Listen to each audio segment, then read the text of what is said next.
Is there someone you should have spoken to earlier about a love situation or about your finances? You might be about to get that chance this week.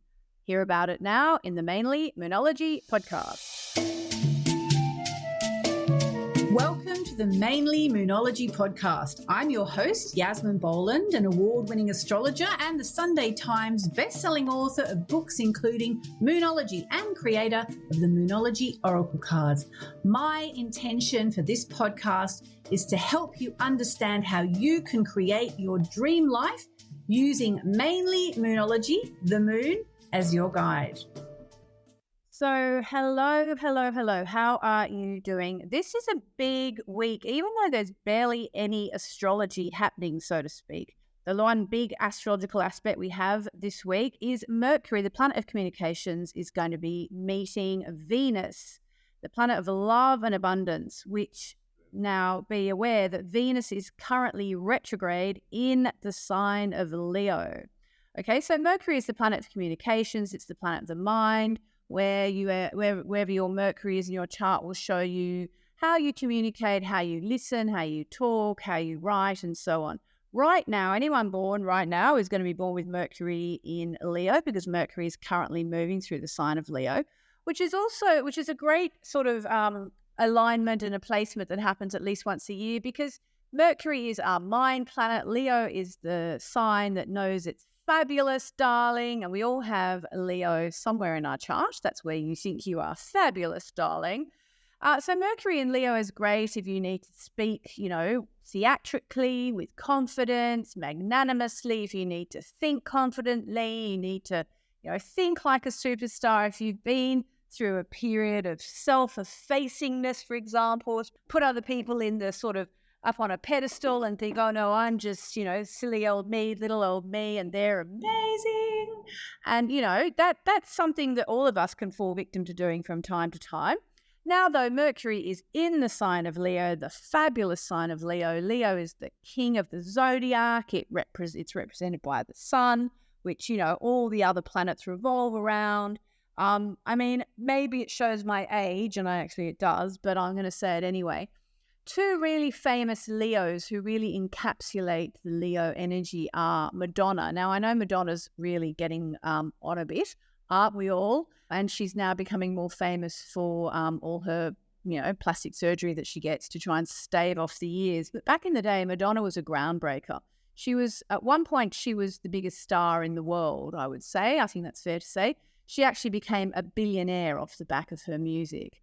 And she's a classic Leo. She's very much, look at me. Now, if you're Leo and you're thinking, oh, that's not very nice, why are you saying that? We all have Leo energy in our chart somewhere. And Leo is, look at me, darling. I am wonderfully fabulous and I'm here to entertain you. The other person who springs to mind, and again, I'm afraid it is a bit of an old reference. I probably need to update and find out who are these Leos out there today. But for those of you who remember the Spice Girls, and I know not all of you do because I was actually watching, that Hollywood medium Tyler Henry today, and he was reading for Mel B, I think it was, Scary Spice, who was one of the Spice Girls, and he had no clue who she was and was in fact born the year that the Spice Girls split up. So, obviously, I'm sorry, this is a bit like my dad referencing Ava Gardner back in the day.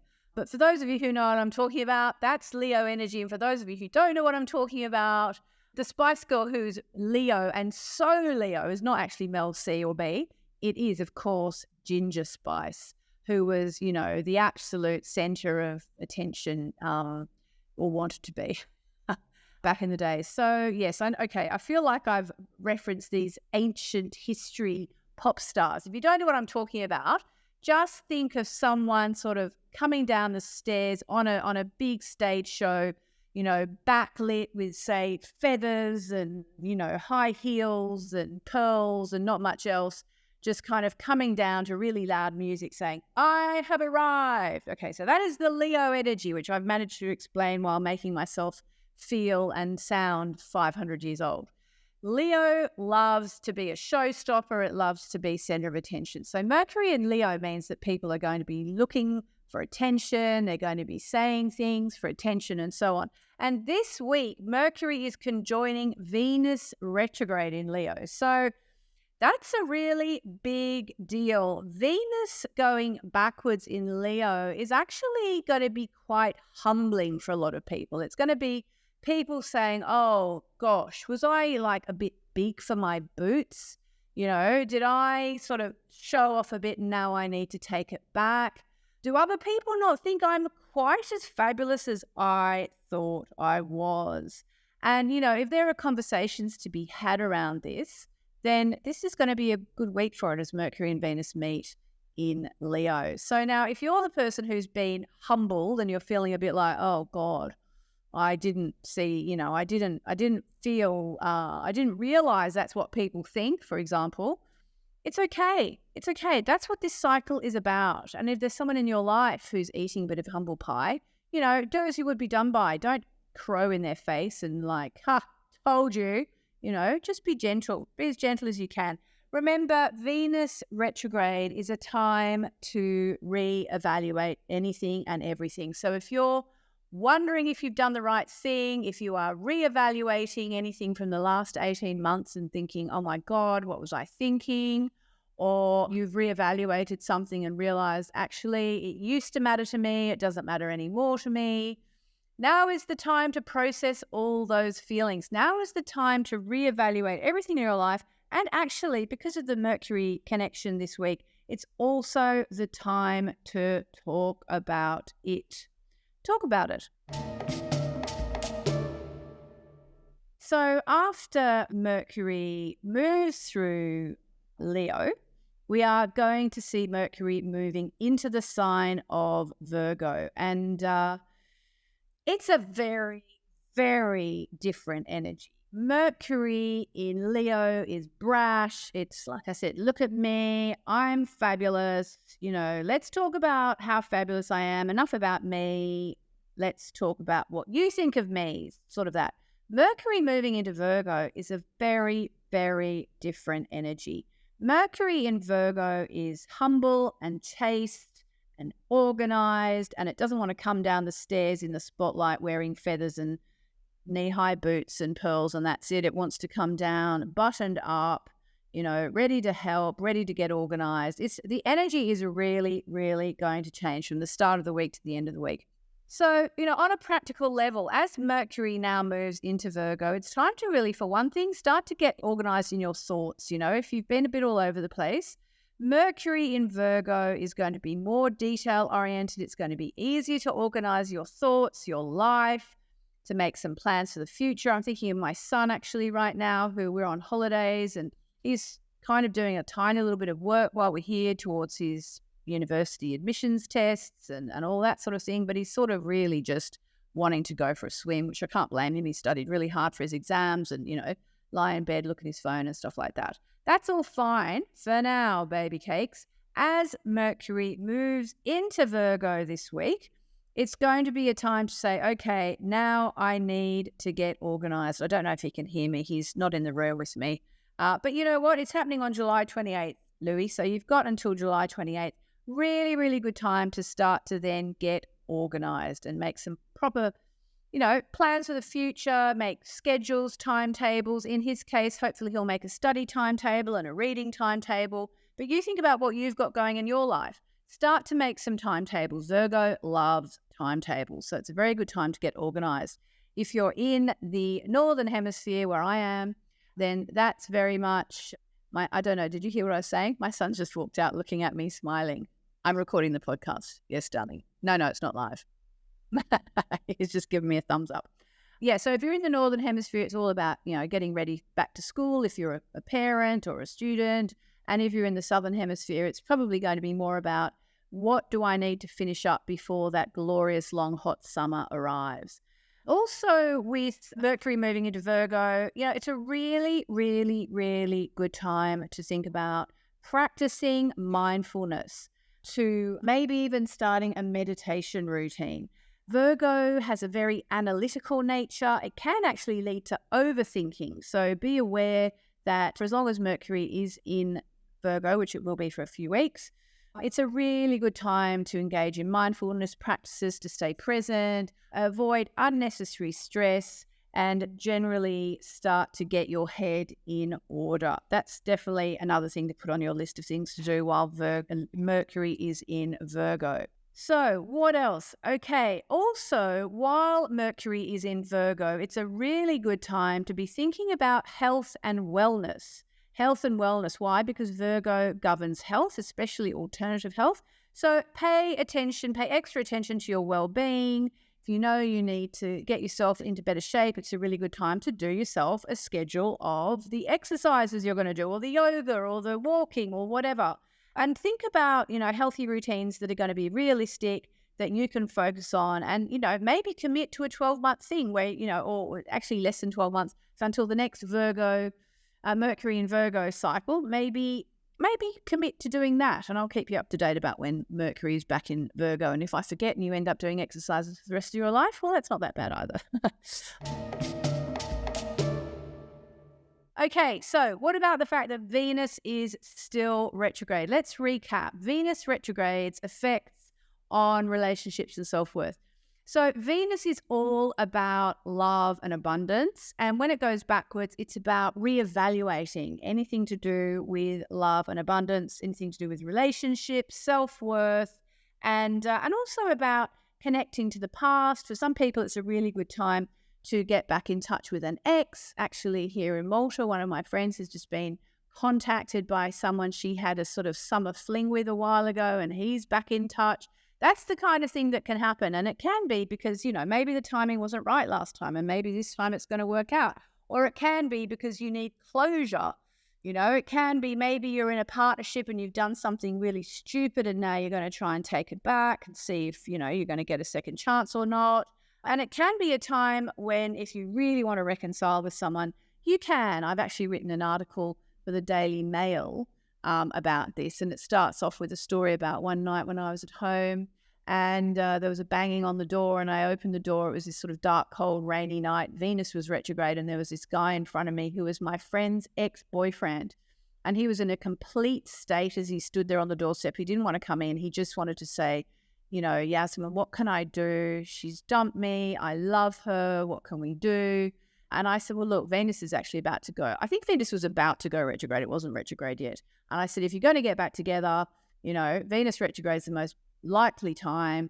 And he said, thank you very much, went off into the night. And then lo and behold, a few weeks later, they got back together. So he always now thinks that I'm the most incredible soothsayer in the world. But it's really basic. Venus retrograde is very much a time to either reevaluate the relationship you're in and think, you know what?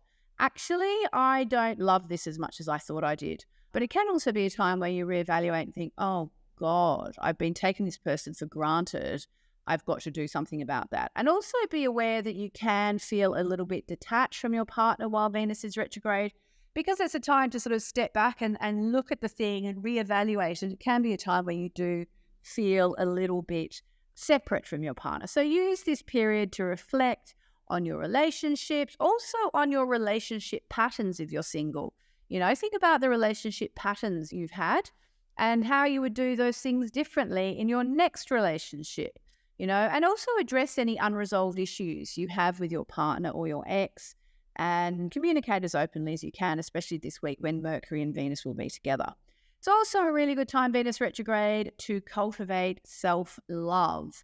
Have you been loving yourself enough? Forget about anyone else. And remember, if you doubt yourself too much, it's very hard to be a good manifester. So cultivate self-love, work through feelings of self-doubt, and engage in activities that nurture your self-worth, and certainly avoid anyone who damages your self-worth at this point.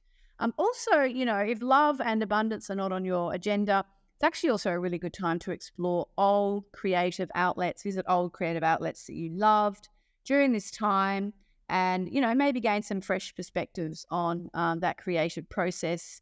Go back to a creative process you used to love and, make it new again. Also this week, the lunar nodes have changed signs, which is really, really big deal. A North Node has moved into Aries. The South Node has moved into Libra. Now, the North Node is basically where we are headed, where we need to go. And the South Node is where we have been. Okay, so a few things. With the North Node moving into Aries, embrace your courage, embrace your independence. Step out of codependence, step out of your comfy slippers of a relationship and stand up on your own 2 feet. You really need to stand on your own 2 feet now with the North Node in Aries. Don't be codependent, or COE as they call it. Try and find a balance as well between independence and cooperation. So it's not all about, well, I don't need anyone, I'm just going to stand on my own 2 feet. It's about, I can stand on my own 2 feet and be a good partner or friend or daughter or mother or brother or sister or whatever. The Libra South Node reminds us that we need to find a balance between our independence and our need for harmonious relationships. So it's going to be an interesting 18-month cycle that we're embarking upon. Okay, and it also means that to a great extent, where we need to go is changing. But, stand on your own 2 feet is really the big message there. Also this week, it is mainly Moonology. Remember, we are getting the quarter moon in Scorpio.